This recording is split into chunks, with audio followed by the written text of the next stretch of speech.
अस्सलाम वालेकुम friends, welcome back to Top Smarties drama serial Tere Bin, जिसकी अब हमें 53 एपिसोड देखने को मिलेगी। लेकिन आखिर 53 एपिसोड कंप्लीट किस तरह से चलेगी, इसमें क्या कुछ होगा, इस छोटी सी वीडियो में आपको एपिसोड नंबर 53 की कंप्लीट स्टोरी बताने की कोशिश करूंगी। उम्मीद करती हूँ ये वीडियो जरूर पसंद आएगी। वीडियो स्टार्ट करने से पहले आपसे रिक्वेस्ट है, चैनल पर न्यू हैं तो जरूर सब्सक्राइब कर दीजिए, साथ ही बेल का नोटिफिकेशन जरूर प्रेस कीजिएगा ताकि मेरी हर आने वाली वीडियो आप बहुत आसानी से देख सकें। मीरब की जुदाई में तो मुर्तसिम की मोहब्बत और भी गहरी हो चुकी है। कोई ऐसा दिन नहीं कि उसे तलाश नहीं किया, उसे याद नहीं किया। उसकी यादों के हसार से तो कभी निकला ही नहीं। अपने कमरे में बैठा बस उसी के बारे में सोचता रहता है। अपने बेड पर हाथ फेरते हुए सिर्फ उसी का तस्वुर करता है कि वो यहाँ पर रहा करती थी और उसकी एक एक बात को याद करता है। आज तो उसके लिए ये यादें भी बहुत अजियतनाक हो गई। क्या हर वो कब मिलेगी, मिलती क्यों नहीं, क्या कभी उसे मिल भी पाऊंगा या नहीं। इसी गुस्से में आते हुए वो सारे कमरे को तहस नहस कर देता है कि जब मीरब नहीं तो इस कमरे का वजूद भी बेमानी है। मीरब की यादों को यहाँ से समेटे हुए अब बाहर निकला तो आंखों में आंसू भी थे। ऐसे में माँ बेगम और हया से टकराव हो जाता है।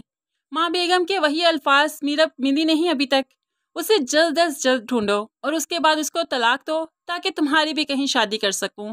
अब तो मुर्तसिम जो पहले ही उसकी यादों से निकल नहीं पाया, जो पहले ही इतने गुस्से में था कि रो रहा था, उसकी यादों के हसार से निकलने को दिल ही नहीं चाहता, तो माँ कह देती है उसको तलाक देनी है। आज तो माँ पर भी गुस्सा करने लगा और कहने लगा, आपको क्या लगता है, आपकी मर्जी से मैंने शादी की थी और छोड़ भी आपकी मर्जी से दूंगा। आपकी खुशफहमी है ये, मैं उसको कभी नहीं छोड़ूंगा, ता क़यामत मेरी ही बीवी रहेगी। अब वो हया पर भी गुस्सा करने लगा और उसे उंगली के इशारे से वार्न करते हुए कहने लगा, तो मैं तुम्हारे मकासद में कभी कामयाब नहीं होने दूंगा। एक बात का ख्याल रखना, कभी भूल के भी मेरे कमरे की तरफ रुख मत करना। वो कमरा मेरा और मीरब का है और हमेशा हमारा ही रहेगा। अगर तुमने मेरे कमरे में जाने की कोशिश की तो तुम्हें कमरे से क्या, इस घर से निकालने में एक सेकंड नहीं लगाऊंगा। तुम्हें फ़ौरन ही यहाँ से निकाल दूंगा। अब अपना फैसला सुनाते हुए वो फ़ौरन से पहले वहाँ से निकल जाता है और मीरब को तलाश करना है, क्योंकि अब तो उसको मीरब के सिवा कोई और काम नहीं सूझता। हया रोती रह जाती है और माँ बेगम भी बहुत हैरान है। अब माँ बेगम और हया जल्दी से मुर्तसिम के कमरे में भी जाएंगी। क्या हर इसे हुआ क्या, ऐसा क्या देखा यहाँ पर कि इतना गुस्से में था। गए तो देखा कि कमरे का तो हाल ही बिगड़ा पड़ा था।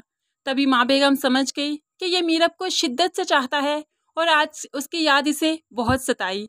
तभी वो हया से कहने लगी, मुर्तसिम मेरा शेर बेटा है और शेर जब बिफड़ा हो तो उसे नहीं छेड़ना चाहिए, जंगल में तबाही आ जाती है। दूसरी तरफ पुलिस हर वक्त गश्त में है कि मीरब किसी ना किसी तरह कहीं से भी उन्हें मिल जाए।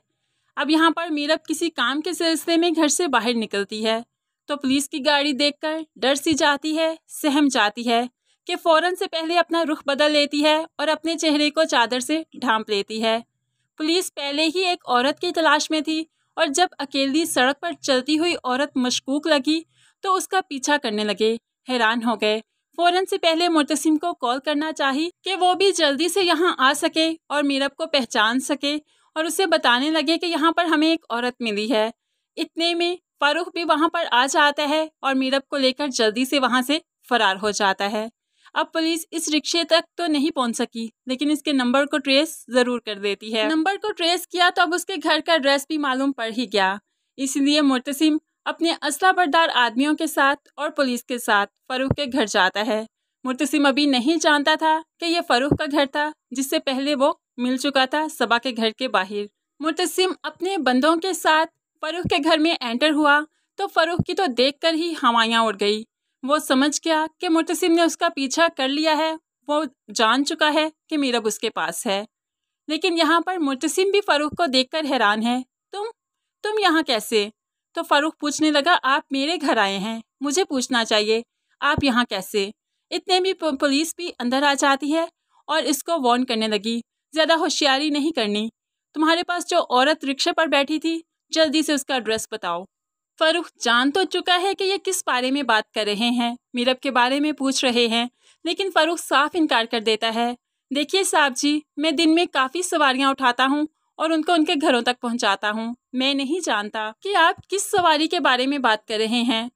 यहाँ पर इसकी हकलाहट से और उड़े हुए रंग से मुर्तसिम और पुलिस वाले जान चाहते हैं कि दाल में कुछ काला जरूर है। पुलिस फरूख को पकड़कर सवाल जवाब करने लगी तो यहाँ पर मुर्तसिम घर का जायजा लेने लगा, घर की तलाशी लेने लगा कि कहीं मीरब यहीं पर तो नहीं छुपी। अब यहाँ पर मीरब भी मुर्तसिम को देख लेती है और उसकी दिल की धड़कनें तो तेज हो गई कि आज तो मैं नहीं बचूंगी, मुर्तसिम मुझे ढूंढ ही निकालेगा और अपने साथ भी ले जाएगा, जो अभी वो जाना नहीं चाहती। यहाँ पर मीरब मुर्तसिम को तो नहीं मिलेगी क्योंकि वो बैक साइड पर जाकर छुप चुकी है। मुर्तसिम घर का जायजा लेने के बाद फौरन फरूख के पास वापस आ जाता है। पुलिस फरूख को अरेस्ट करना चाहती है लेकिन उनके पास कोई ठोस सबूत नहीं कि फरूख को अरेस्ट कैसे करें। लेकिन अब वो फरूख पर गहरी नज़र ज़रूर रखेंगे कि कहाँ जाता है, कहाँ आता है, किसको पिक करता है, किसको ड्रॉप करता है। तो फ्रेंड्स, एपिसोड नंबर 53 ऐसे ही चलेगी। आपको इस एपिसोड का कितनी शिद्दत से इंतजार है ज़रूर कमेंट्स में बताइएगा। आपको ये एपिसोड कैसी लगी, मेरा रिव्यू कैसा लगा, ज़रूर कमेंट्स में बताइएगा। वीडियो अच्छी लगी लाइक और शेयर ज़रूर कीजिएगा। दुआओं में याद रखिएगा, अपना बहुत सारा ख्याल रखिएगा। नई वीडियो तक के लिए अल्लाह हाफिज़।